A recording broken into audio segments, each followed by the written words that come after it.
Amin san yameram san yameram san yameram yameram kusabje abang ni bani bani ne meyang abang ni meri ke bekbo abang meri zambok ke fo menere abang meri no nami kot ni dia kan dik bemendi dinama pokodo para mona mikot abang e pri ni fo ye kat senta oh ya kami kama bang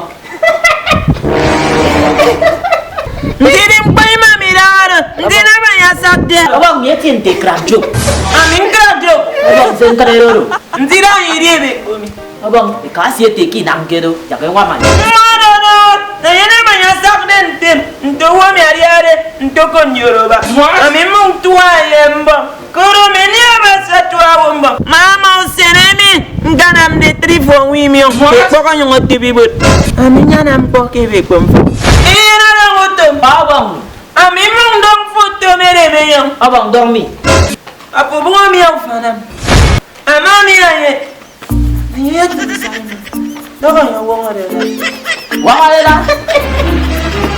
Aku yang ini sendiri bang, imam ye umen. Ayah nak orang untuk. Abang. Iya ye, udah ye, kiri ke betul. Tidak hanya sakde. abang min jong age mi pa tiene di joko Mana mi ayah nam? Jesus is Lord. Mana sakde imam? Pemia kan Kamu ni maga umia? abang akan ubah change ba Bagi mana mi? abang Jangan milian di bang mi au nami ko. abang mia Kalau mi mami ayu mi ada mi yang. Ayah yang kau pengaruh kali betul. Apa le? Ame mo mi afi, manyong mi afi. Afoyara ka bang tuwa mimba. Yori ono pio.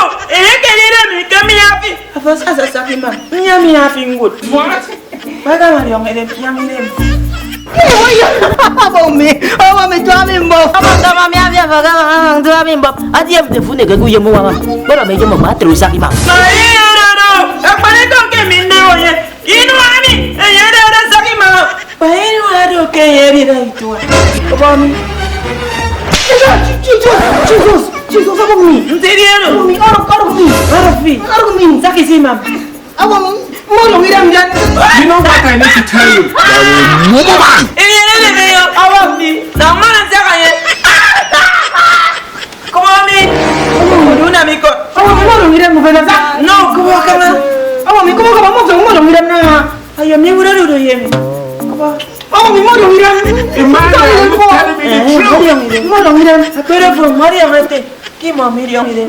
Si o ko pe. Oh my God.